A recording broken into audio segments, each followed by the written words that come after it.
ఫరూక్ గారి యొక్క ఆధ్వర్యంలో ఈరోజు మన డిస్ట్రిక్ట్ రివ్యూ కమిటీ మీటింగ్ జరిగింది. దానికి నేను గవర్నర్ మంత్రివర్యులు రామనారాయణ గారు,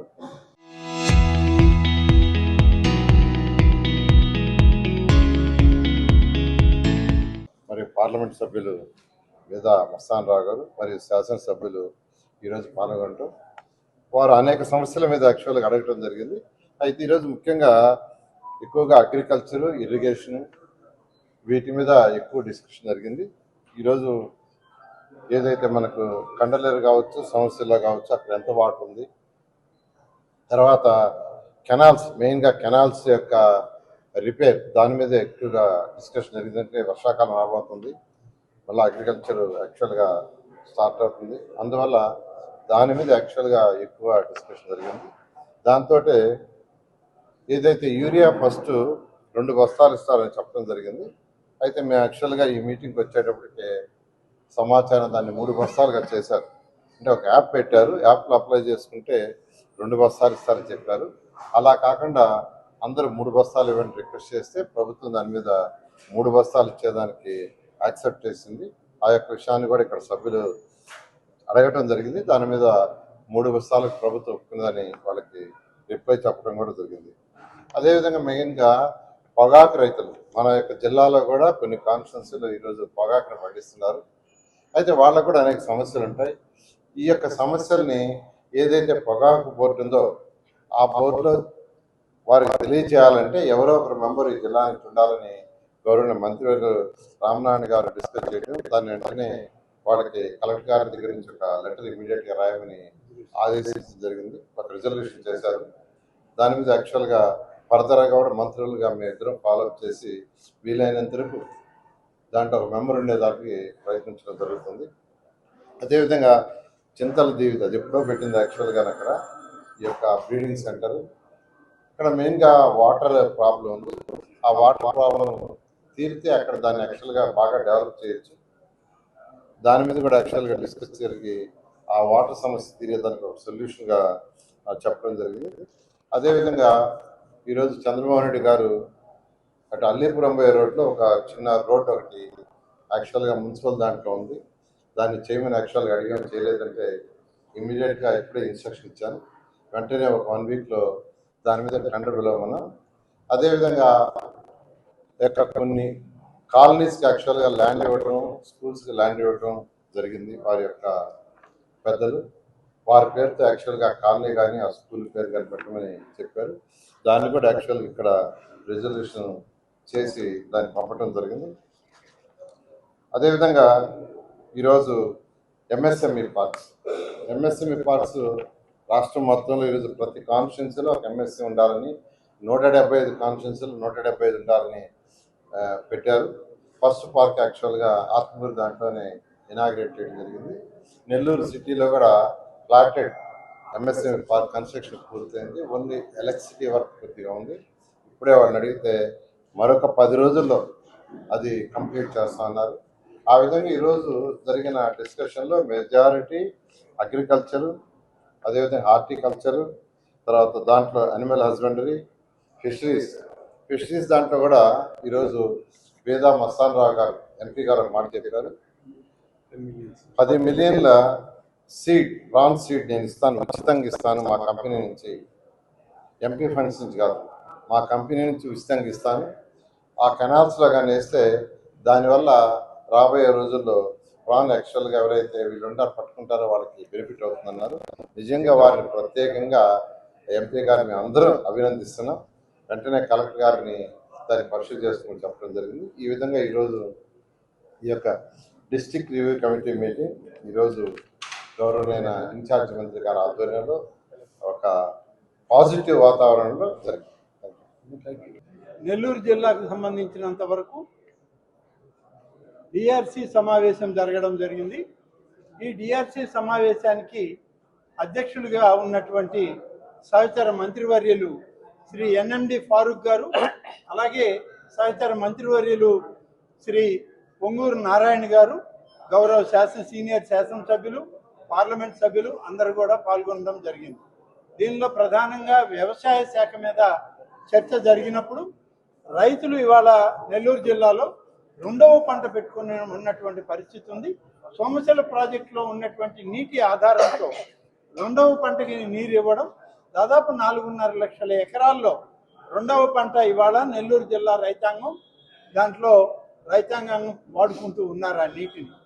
ఈ సందర్భంలో వాడేటువంటి యూరియా ఏదైతే వాళ్ళకి ఫర్టిలైజర్స్ మనం ప్రభుత్వం నుంచి ఇస్తున్నామో, మనం ఆ ఫర్టిలైజర్స్ను వాడకంలో కేంద్ర రాష్ట్ర ప్రభుత్వాలు సాంకేతిక పరంగా ఆలోచన చేసి ఇచ్చినటువంటి సూచన మేరకు ఒక ప్రత్యేకమైన యాప్ దాంట్లో పెట్టి, ఆ యాప్ ద్వారా ఏ రైతు అయితే దాంట్లో రిజిస్టర్ చేసుకుంటారో 1 ఎకరానికి 2 బస్తాల యూరియా, 1 బస్తా డిఏపి ఇవ్వడానికి దాన్ని ప్రభుత్వం అనుమతించింది. నెల్లూరు జిల్లాలో ఉన్నటువంటి వాతావరణం, ఇక్కడ ఉన్నటువంటి పరిస్థితులను చూసి సర్వేపల్లి శాసనసభ్యులు కానీ, కోవూరు శాసనసభ్యులు కానీ, ఇతర ప్రాంతాల్లో ఈ ప్యాడీ గ్రోయింగ్ ఏరియా ఉన్నటువంటి ప్రాంతాల శాసనసభ్యులందరూ కూడా ఈ 2 బస్తాల యూరియా ఇవ్వడం అనేటువంటి దాంట్లో తక్కువ చాలా మంది రైతులు అసంతృప్తిగా ఉన్నారని చెప్పి నిన్ననే ప్రభుత్వం దృష్టికి తీసుకుపోవాలని ప్రయత్నం చేసినప్పుడు, ఈరోజు ఉదయమే డిఆర్సీ సమావేశం ప్రారంభమయ్యేటప్పటికే రాష్ట్ర ప్రభుత్వం నుంచి ఒక సమాచారం వచ్చింది. ఎవరైతే యాప్ ద్వారా రైతు దీంట్లో రిజిస్టర్ అవుతారో ఎకరానికి 3 బస్తాల యూరియా ఇవ్వడానికి ప్రభుత్వం అనుమతిస్తూ దానికి ఆదేశాలు విడుదల చేసింది. జిల్లా కలెక్టర్ గారికి అలాగే మంత్రి గారికి కూడా సమాచారం రావడం జరిగింది. ఈ విషయాన్ని కూడా అక్కడ చెప్పడం జరిగింది. అలాగే దీని తర్వాత ఈ వ్యవసాయ కార్యక్రమాల్లోని ఇవాళ మనకు ఉన్నటువంటి దానిలో సోమశిల నీటిని కానీ, కండలేరులో ఉన్నటువంటి నీటిని కానీ అతి జాగ్రత్తగా వాడుకోవాలని, ఏమాత్రం కూడా దుర్వినియోగం అనేటువంటిది నీటిపారుదలలో జరగకూడదు. ఆ నీటిని ప్రతి చుక్కని మనం రైతులకు అవసరమైన మేరకు విడుదల చేయాలి. లేకపోతే రాబోయేటువంటి రోజుల్లో మనకి వాతావరణ పరిస్థితులు వేరుగా ఉంటాయనేటువంటి సమాచారం ఉంది. కాబట్టి అత్యంత జాగ్రత్తగా నీటి వాడకం చేయాలని చెప్పి అధికారులకు సూచించడం జరిగింది. దీని తర్వాత పొగాకు రైతుల సమస్య వచ్చిన దాదాపు 46,000 ఎకరాల పొగాకు రైతులు పండిస్తూ ఉన్నారు. దీనిలో 3,600 నుంచి 4,000 మంది రైతులు ఉన్నారు. అలాగే 3,800 బ్యార్నీలు ఉన్నాయి. ఇంత పెద్ద వ్యవసాయం, సాగు, పొగాకు రైతాంగం ఉన్నప్పుడు టొబాకో బోర్డులో కనీసం నెల్లూరు జిల్లా రైతాంగానికి ప్రాతినిధ్యం కానీ, నెల్లూరు జిల్లాలో ఈ ఎక్కడైతే పొగాకు పండిస్తారో ఆత్మకూరు, ఉదయగిరి, కావలి ఈ ప్రాంతాల్లో ఉన్నటువంటి ప్రజాప్రతినిధులకి ప్రాతినిధ్యం లేదు అనేటువంటి విషయం ఇటీవలే బీసీపల్లి టొబాకో బోర్డు దగ్గరికి వెళ్ళినప్పుడు నాకు తెలియడం జరిగింది. దీని మీద వ్యవసాయ శాఖ మంత్రి గారితో మాట్లాడాం. సహచర మంత్రులు ఎవరైతే ఈ పొగాకు రైతాంగం తరఫున ఉన్నారో వారితో కూడా మన గొట్టిపాటి రవికుమార్ గారు కానీ ఇతర శాసనసభ్యులతో మాట్లాడినప్పుడు తప్పకుండా నెల్లూరుని కూడా ఇందులో చేర్చాలనేటువంటి నిర్ణయం వ్యవసాయ శాఖ మంత్రి గారితో అందరం కలిసి మాట్లాడితే వారు కూడా ఒప్పుకున్నారు. టొబాకో బోర్డు నిర్ణయాల్లో నెల్లూరు జిల్లా రైతాంగం కానీ ప్రజాప్రతినిధుల యొక్క పాత్ర కూడా ఉంటుంది. సమావేశానికి వారిని కూడా మేము ఆహ్వానిస్తామన్నటువంటి మాట వాళ్ళు చెప్పడం జరిగింది. అదే విషయం ఇక్కడ ప్రస్తావన చేశాం. దీనికి సంబంధించి పశుసంవర్ధక శాఖకు సంబంధించినటువంటి అనేక విషయాలు మాట్లాడడం జరిగింది. ఈ మాట్లాడేటువంటి సందర్భంలో మనకి బ్రీడింగ్ సెంటర్ ఉంది. ఒంగోలు జాతి ఎద్దులని మనం కాపాడుకోవాలని అప్పట్లో ఉన్నటువంటి ప్రభుత్వం దీనికి 2,500 ఎకరాల భూమినిచ్చి ఒక చింతలదేవి ఫార్మింగ్ అనేటువంటి ఫామ్తో ఆ చింతలదేవి బ్రీడింగ్ సెంటర్ని మనం ఏర్పాటు చేసుకొని ప్రతి సంవత్సరం బడ్జెట్లో కూడా నిధులు కేటాయిస్తున్నాం. కానీ ఆ చింతలదేవి ఫామ్కి సరైనటువంటి నీటి వసతి లేదు. దీనికి సంబంధించినంత వరకు రాళ్లపాడు ప్రాజెక్ట్ నుంచి నీరు ఇవ్వాలని చెప్పి ఒక ప్రయత్నం చేసినప్పుడు మధ్యలో ఎందుకనో ఎవరో అభ్యంతరం చెప్పారని ఆ ప్రాజెక్టుకి సంబంధించిన స్కీమ్ని నిలుపుదల చేశారు. ఇప్పుడు మళ్ళీ మన ప్రభుత్వం వచ్చాక దీని మీద మాట్లాడి ఆ చింతలదేవి ఫామ్కి ఏదైతే ఇవాళ జీకేఎన్ కెనాల్ రాళ్లపాడు ప్రాజెక్ట్ వరకు పోతుందో ఆ కెనాల్ దగ్గరే ఒక దీన్ని సోర్స్ మనం ఏర్పాటు చేసుకొని ఒక బ్యాలెన్సింగ్ రిజర్వాయర్ లాగా సమ్మర్ స్టోరేజ్ ట్యాంక్ని ఈ యొక్క చింతలదేవిలో ఏర్పాటు చేసి పంపింగ్కు కావాల్సినటువంటి ఏర్పాట్లు పూర్తి చేశాం. మరొక 20% పనులు మిగిలి ఉన్నాయి. అవి కూడా క్లియర్ చేయడానికి ప్రభుత్వం ఇవాళ ఆమోదం తెలిపింది. త్వరలోనే ఒక 2-3 మాసాల్లో అది పూర్తయి చింతలదేవి ఫామ్కి పూర్తి స్థాయి నీటి వస్తు వచ్చినప్పుడు ఈ చింతలదేవి ఫామ్లో ఒంగోలు బ్రీడే కాదు, అలాగే చిత్తూరు జిల్లా, ప్రకాశం జిల్లా, ఇతర ప్రాంతాల నుంచి వచ్చేటువంటి అనేక వ్యవసాయ ఆధారితమైనటువంటి సంపదని, పశు సంపదని వృద్ధి చేసుకోవడానికి చింతలదేవి బ్రీడింగ్ సెంటర్ని ఉపయోగపెట్టుకోవడానికి కావాల్సిన అన్ని కార్యక్రమాలకు కూడా ఇవాళ కామధేను ప్రాజెక్ట్ అని, ఇది గతంలో పెద్దలు శ్రీ వెంకయ్య నాయుడు గారు కేంద్ర ప్రభుత్వంలో ఉన్నప్పుడు కేంద్ర ప్రభుత్వంలో 2 ప్రాజెక్టులు వచ్చాయి. కామధేను ప్రాజెక్టులు 2 ప్రాజెక్టులో ఒక ప్రాజెక్ట్ని మన నెల్లూరు జిల్లాలో ఉన్నటువంటి చింతలదేవి సంబంధించినటువంటి ప్రాజెక్ట్ తీసుకురావడం జరిగింది. కానీ దాన్ని ఉపయోగపెట్టుకోవడంలో మనం ఒక రకంగా వెనుకబడ్డామని చెప్పాలి. ఎందుకంటే నీటి సౌకర్యం లేక వెనుకబడ్డాం. ఇవాళ నీటి సౌకర్యం కల్పించుకుంటున్నాం కాబట్టి కామధేను ప్రాజెక్టును కూడా పూర్తి స్థాయిలో కేంద్ర ప్రభుత్వం ఇచ్చినటువంటి అవకాశాన్ని మనం వాడుకోవడం జరుగుతుంది. దీనికి చింతలదేవి ఫామ్ దగ్గర మరిగుంట చెరువు అని చెప్పి ఆ చెరువుని సమ్మర్ స్టోరేజ్ ట్యాంక్ దానిగా రవలపాడు ప్రాజెక్ట్ నుంచి నీళ్లు తీసుకొచ్చి దానిలో పెట్టుకోవడం జరుగుతుంది. అలాగే ఇవాళ మనకి సంబంధించినటువంటి ఈ యొక్క ఇరిగేషన్ ఫెసిలిటీస్లో జాగ్రత్తగా దీన్ని అన్నింటినీ వాడుకోవాలని చెప్పి ఒక ఆలోచన చేశాం. దానికి కూడా ఇవాళ సభలో చర్చించడం, మాట్లాడడం, అనేక రకాలుగా పారిశ్రామికంగా కూడా ఎంఎస్ఎంఈ ప్రాజెక్టులు అనేక ప్రాజెక్టులు రావాలని ముఖ్యమంత్రి గారు నెల్లూరు జిల్లాలో ఎంఎస్ఎంఈ ప్రాజెక్ట్ ప్రతి నియోజకవర్గానికి ఒకటి. మొట్టమొదటి ఎంఎస్ఎంఈ ప్రాజెక్ట్ ఆత్మకూరులో ఆయన ప్రారంభించారు. కానీ అక్కడ కొద్దిగానే ఇండస్ట్రీస్ వస్తున్నాయి. దానికి అవసరమైనటువంటి నీటి సౌకర్యం లేదు. ఈ నీటి సౌకర్యం కోసం అక్కడ మనకి సోర్స్ ఎక్కడ ఉందంటే మనకున్న సోర్సు నేరుగా మనం సోమశిల నుంచే ఎంఎస్ఎంఈ ప్రాజెక్టు ఈ నీటి పైప్ లైన్లు తీసుకురావాలి. ఇది ఒకేసారి అంత దూరం పైప్ లైన్లు వేయడం కష్టమని ఇప్పుడు అర్బన్ ప్రాంతాలకు వచ్చేటువంటి పైప్ లైన్లని అప్గ్రేడ్ చేసిన తర్వాత కొంత నీటిని మనం ఎంఎస్ఎంఈకి ఇవ్వడానికి అవకాశం ఉందా అనేటువంటిది పరిశీలన చేయమని చెప్పి గౌరవ పురపాలక సంఘ శాఖ మంత్రులు మన నారాయణ గారిని కోరాం. వారు కూడా పరిశీలిస్తామన్నారు. కానీ వారు ఒక విషయం ఇవాళ చెప్పడం జరిగింది. ఆత్మకూరు మున్సిపాలిటీ పరిధిలో అమృత్లో కానీ అర్బన్ ఇన్ఫ్రాస్ట్రక్చర్ డెవలప్మెంట్ నుంచి కానీ ఆత్మకూరు మున్సిపాలిటీకి దాదాపు 34 కోట్ల రూపాయలను వెచ్చించి మంచినీటి సరఫరా చేయడానికి స్కీమ్ మంజూరైంది. త్వరలోనే దాని అంచనాలు పూర్తి చేసి టెండర్ పిలిపిస్తున్నామని చెప్పి టెండర్ కూడా అయిందని చెప్పారు. కాబట్టి నేను ఆత్మకూరు నియోజకవర్గం తరఫున ప్రత్యేకంగా మా నారాయణ గారికి నేను ప్రత్యేక ధన్యవాదాలు కూడా నేను ఆ ప్రాంత ప్రజల తరఫున తెలియజేస్తాను.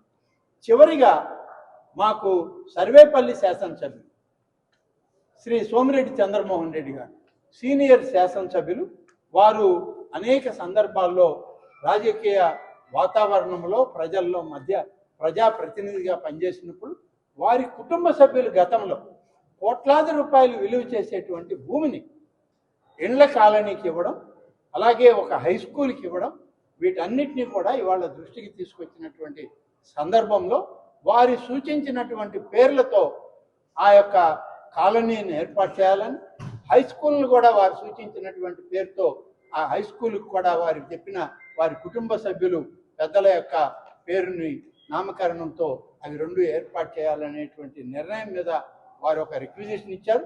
దాన్ని అందరం కూడా ఆమోదించాం. దీన్ని జిల్లా పరిషత్లో కూడా పెట్టి అలాగే జిల్లా కలెక్టర్ గారిని కూడా వీటిని పంపమని చెప్పి చెప్పడం కూడా జరిగింది. ఇది ఇవాళ వర్గాల్లో ఉన్న సమస్యలు వాళ్ళు ప్రస్తావన చేస్తారు. ఆ ప్రస్తావన చేసిన విషయాలని ప్రభుత్వం దగ్గరికి ఇక్కడే పరిష్కారం అయ్యాయితే ఇన్ఛార్జ్ మంత్రి గారు, జిల్లా కలెక్టర్ గారు మేమే పరిష్కరిస్తాం. ఇక్కడ కానివి ఏమన్నా ఉంటే ఆర్థిక పరమైనటువంటి సమస్యలు ఉన్నా, మరి ప్రభుత్వంలో గౌరవ ముఖ్యమంత్రి గారు ఆమోదం కావాల్సిన సమస్యలు ఉన్నా వాటిని ప్రభుత్వ దృష్టికి తీసుకెళ్ళి వాటిని అక్కడ ప్రభుత్వం ద్వారా ప్రాసెస్ని పెట్టి దాన్ని మంజూరు చేసే క్రమంలో కొంత ఆలస్యం అవుతుందే తప్ప తప్పకుండా మా ప్రజాప్రతినిధులు, మా శాసనసభ్యులు, పార్లమెంట్ సభ్యులు ఏ కార్యక్రమాలు అయితే కోరతారు వాటన్నిటినీ కూడా ఈ ప్రభుత్వం మన్నిస్తుంది, ఆమోదిస్తుంది. మీరు కండక్ట్ చేసేవాడిని ఎనీహౌ ఈరోజు చాలా ట్రూత్ఫుల్గా డిస్కషన్ జరిగింది.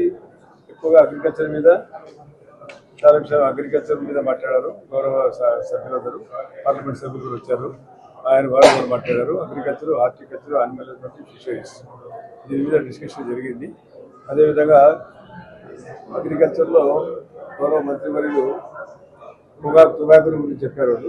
టుబాకో మనం నెల్లూరు జిల్లాలో కూడా టుబాకో పండిస్తూ ఉన్నారు, కానీ గుర్తింపు లేదు. మనకు అదే టుబాకో బోర్డు కూడా మెంబర్షిప్ కూడా లేదు అని చెప్పడం జరిగింది. దానికి రిజర్వేషన్ పార్టీలు ఉన్నారు, దాని గురించి వాళ్ళు చెప్తారు మీకు.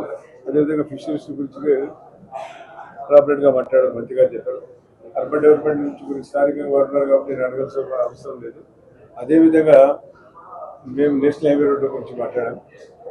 అదేవిధంగా హోమ్ డిపార్ట్మెంట్తో మాట్లాడేది, రైల్వే రాలేదు. ఎడ్యుకేషన్ గురించి కూడా, హౌసింగ్ గురించి కొంతసేపు మాట్లాడాము. తర్వాత ఎంఎస్ఎంఈ గురించి మాట్లాడాము. చంద్రబాబు రెడ్డి గారు కూడా చాలా మంది మాట్లాడారు. ఎంఎస్ఎంఈ గురించి కొంతవరకు కొంచెం నిరుత్సాహంగానే ఉంది. అందులో కొంతవరకు ఇబ్బందులు ఉన్నాయి. అవన్నీ ల్యాండ్ డిస్ప్యూట్స్ ఉన్నాయని చెప్పారు. అవన్నీ ఫైనలైజ్ చేస్తామని కలెక్టర్ గారు చెప్పడం జరిగింది. మేజర్గా ఈ ఇష్యూస్ మీద డిస్కషన్ చేసి దాని మీద డిస్కషన్ చాలా వరకు జరిగింది. స్థానికంగా ఉండే మంత్రివర్యులు గౌరవనీయులు నారాయణ గారు ఉన్నారు, మరి రామనారాయణ రెడ్డి గారు ఉన్నారు, గౌరవ సభ్యులు చంద్రమోహన్ రెడ్డి గారు, మిగతా సభ్యులు కూడా ఉన్నారు. వేమిరెడ్డి ప్రభాకర్ రెడ్డి గారు అంటే సీఎం గారు ఢిల్లీ పోయినారు కాబట్టి వారు రాలేకపోయినారు. మిగతా సభ్యులు రాలేకపోవడం రెడ్డి గారు కూడా వారు అనివార్య కారణాల వల్ల రాలేకపోయినారు. కాబట్టి ఫ్రూట్ఫుల్గా డిస్కషన్ జరిగింది. అగ్రికల్చర్ మీద ఎక్కువగా కాన్సన్ట్రేట్ చేస్తున్నారు. ఇది కూడా సీజన్ కాబట్టి అగ్రికల్చర్ మనకు రాబోయేది రబీ అంటారు, మన దగ్గర ఖరీఫ్ అంటారు. ఆ సీజన్ అదేవిధంగా జొన్నల కొనుగోలు గురించి మాట్లాడారు. అదేవిధంగా దీన్ని మన మేజ్ గురించి కూడా ఎక్కువసేపు మాట్లాడాం. మేజ్ కూడా మనకి పంట ఉంది, దాన్ని కూడా కొనాలని చెప్పాం. గవర్నమెంట్ జొన్నలకు అయితే బ్రహ్మాండంగా రేట్ ఇచ్చింది. 3,699 రూపాయలు ఇచ్చింది. బజార్ మార్కెట్లో 2,700, 3,000 రూపాయల లోపల ఉంది. కాబట్టి గవర్నమెంట్ అప్రిషియేట్ చేసిన అవసరం ఉందని చెప్పి కూడా సమస్యల గురించి మాట్లాడాం. మిగతా సమస్యలు స్థానిక సమస్యలు అయితే చాలా ఉన్నాయి. స్థానికంగా శాసనసభలు వారి సమస్యల గురించి చెప్పడం జరిగింది. దాని గురించి సుదీర్ఘంగా మాట్లాడడం జరిగిందని చెప్పి ముఖ్యంగా మీడియా వారికి తెలియజేస్తారు. స్థానికంగా ఉండే సభ్యుల గురించి చాలా విషయాల గురించి సుదీర్ఘంగా రమణ గారు కూడా చేస్తున్నారు. చాలా సభ్యులు అందరూ మాట్లాడారు. మేడం గారు ఉన్నారు, వారు కూడా లేరు. కాబట్టి ఈరోజు మామూలుగా వర్షాభావం ఉందని గతంలో కూడా వస్తుంది అంటున్నారు. రిజర్వాయర్ నీళ్ళు కూడా ఉన్నాయి. 2 రిజర్వాయర్లో కూడా మన తప్పగా దాదాపు 75 టీమ్స్ నీళ్ళు చెప్పాలి జరిగింది. మంత్రి గారి దగ్గర ఉన్నాయి. అవన్నీ ఉన్నాయి. చాలా సమస్యలు ఎందుకంటే 3 నెలలు అయిపోయింది కాబట్టి మనకి టీడీఆర్సీ జరుపుకోవాలా, ప్రజా సంక్షేమ కార్యక్రమం చర్చించాలని తెలియజేస్తాను. కాబట్టి స్థానికంగా మంత్రివారు ఉన్నారు. జరిగే విషయాల గురించి ఎందుకంటే వారికి స్థానికంగా ఉండే విషయాలు నుంచి కంటిన్యూ చేసే వాళ్ళం ఈ విషయాలు మినిస్టర్గా ఆ బాధ్యత కాబట్టి మేము చేసే కర్తవ్యం చేశాం. మరి మిగతా విషయాలు నాగరెడ్డి గారు తెలియజేస్తారు.